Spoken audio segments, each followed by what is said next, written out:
છોટાઉદેપુર નગરની એક શાળાના નરાધમ શિક્ષક દ્વારા શાળાની ધોરણ 9ની વિદ્યાર્થીની સાથે શારીરિક અડપલા કર્યાની ઘટના સામે આવી છે। બાળકીના પિતાએ નરાધમ શિક્ષક સામે છોટાઉદેપુર પોલીસ મથકે ફરિયાદ દાખલ કરી છે। છોટાઉદેપુર નગરની એક શાળાના 51 વર્ષીય શિક્ષક દ્વારા શાળાની એક બાળકી સાથે શારીરિક અડપલા કર્યાની જિલ્લાને શર્મસાર કરતી ઘટના સામે આવી છે। ગત 25 નવેમ્બરના રોજ બપોરના 3:30 વાગે શાળાના આધેડે વયના નરાધમ શિક્ષક સંજય પારેખ દ્વારા ધોરણ 9માં અભ્યાસ કરતી એક વિદ્યાર્થીને શાળાના પગથિયા ઉપર બોલાવી બાળકી પાસે વિભત્સ માંગણી કરી હતી। બાળકીએ ના પાડતા શિક્ષકે બાળકીને શારીરિક અડપલા પણ કર્યા હતા, જેને લઈને બાળકી ડરી ગઈ હતી। બાળકીને ડરેલી જોયા છતાં શાળાનો નરાધમ અહીં અટક્યો નહીં।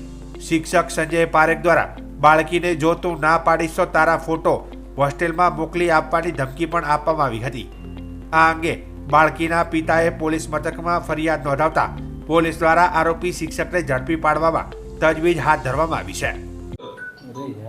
આજરોજ છોટાઉદેપુર પોલીસ સ્ટેશનમાં એક સ્કૂલમાં અભ્યાસ કરતી વિદ્યાર્થીની જેની ઉંમર છે 13 વર્ષની, એના જે સ્કૂલમાં અભ્યાસ કરે છે એ સ્કૂલના ટીચર છે એમની જો બાળકી ઉપર એમને બીભત્સ માંગણી કરેલ, છોકરીએ ના પાડતા એમની જોડે શારીરિક અડપલા કરેલ તે બાબતની ફરિયાદ આવતા આજરોજ ફરિયાદ નોંધી લઈ દાખલ કરવામાં આવેલ છે।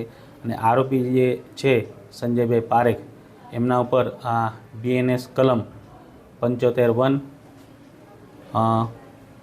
351(1) તથા પોક્સો એક્ટ કલમ 8 તથા એટ્રોસિટી એક્ટ 3(1)W 3(2)(5) એ મુજબની ફરિયાદ દાખલ કરી આરોપીને પકડવા માટેના ચક્રો ગતિમાન કરવામાં આવ્યો છે।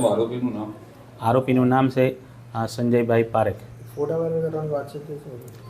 હા, એ જો તું મને કિસ કરવા નહીં દે તો હું તારા ફોટા વાયરલ કરીશ એવી એમને બાળકીને ધમકી આપેલ।